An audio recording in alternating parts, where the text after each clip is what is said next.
What do you do when the dead start rising from their graves and feasting on the living? Sounds like the plot of a cheap zombie flick, right?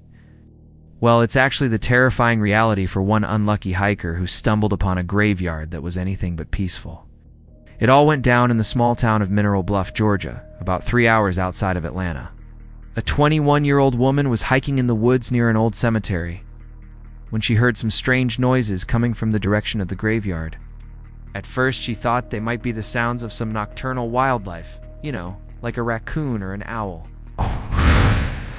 But then the sounds got closer, and she started hearing what she described as heavy footsteps. As she rounded a bend in the path, she saw the horrifying sight that you see here. Dozens of tombstones had been overturned, and there were also these strange, humanoid shapes moving around in the grass.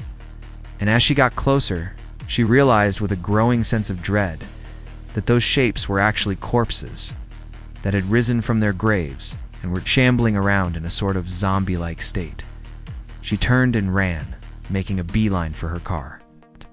But then one of the zombies, or what she assumed was the alpha of the undead horde, let out a blood-curdling scream that sounded like this.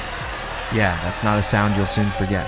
She managed to scramble into her car and lock the doors just in time to see the entire graveyard start shaking as the zombies began to stir.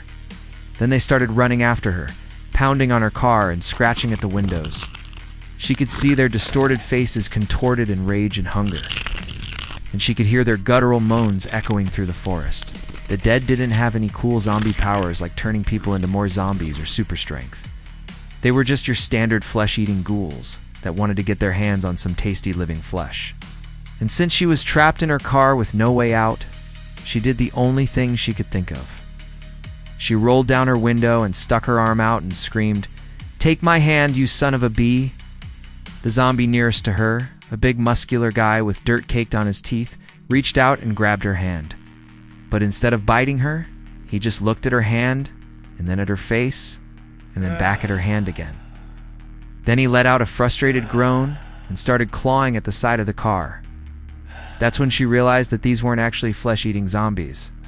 They were just extremely uncomfortable with being dead and wanted to get back into their coffins. So once she realized that they weren't going to eat her, she stopped screaming and just sat there in her car with a bunch of angry zombies clawing at it until, one by one, they all went back to their graves. Yeah, talk about a plot twist. Now, I don't know about you, but I would have totally freaked out if I'd been in that situation. I mean, come on. Even though they're not flesh-eating zombies, they re-still dead people who VA come back from the dead to drag you into your grave with them. I'd be lying if I said I wasn't a little disturbed just thinking about it. But hey, at least she's okay. And maybe now she'll stay the hell away from graveyards.